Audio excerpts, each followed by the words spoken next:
Évangile de Jésus-Christ selon saint Luc. En ce temps-là, l'ange Gabriel fut envoyé par Dieu dans une ville de Galilée, appelée Nazareth, à une jeune fille vierge, accordée en mariage à un homme de la maison de David, appelé Joseph. Et le nom de la jeune fille était Marie. L'ange entra chez elle et dit : « Je te salue, comblée de grâce, le Seigneur est avec toi. » À cette parole, elle fut toute bouleversée, et elle se demandait ce que pouvait signifier cette salutation. L'ange lui dit alors : « Sois sans crainte, Marie, car tu as trouvé grâce auprès de Dieu. Voici que tu vas concevoir et enfanter un fils.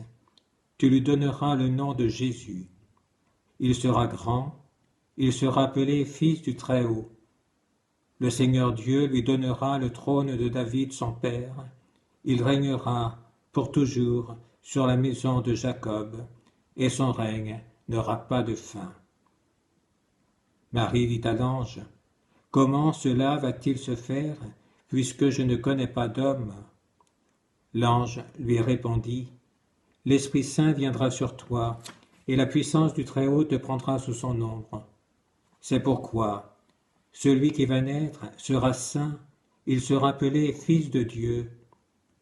Or voici que, dans sa vieillesse, Élisabeth, ta parente, a conçu elle aussi un fils, et en est à son 6e mois, alors qu'on l'appelait la femme stérile, car rien n'est impossible à Dieu. » Marie dit alors : « Voici la servante du Seigneur, que tout m'advienne selon ta parole. » Alors l'ange la quitta.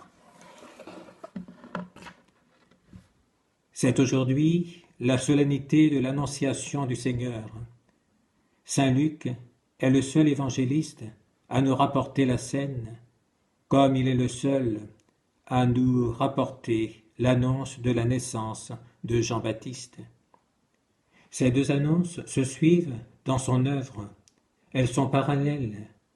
Saint Luc s'appuie sur un genre littéraire très utilisé dans l'Antiquité.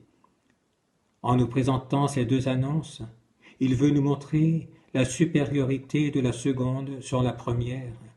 Il veut nous révéler que Jésus est supérieur à Jean-Baptiste. Il souligne la distance qui existe entre le précurseur et le sauveur.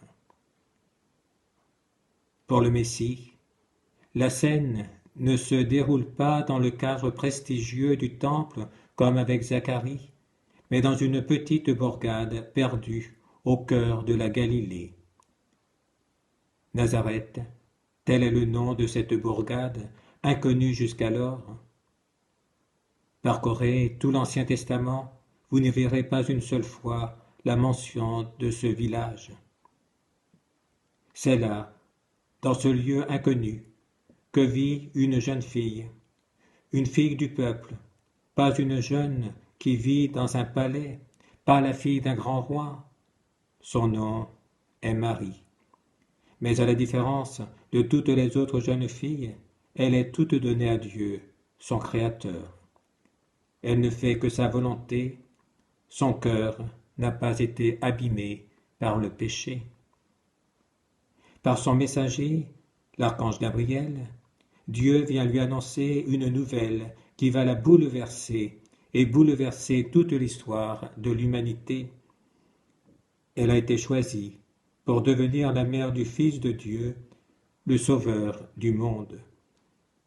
Par son oui, en acceptant d'être la servante du Seigneur, elle nous donne son Fils, elle nous le tend à bout de bras pour que nous l'accueillions à notre tour dans notre vie.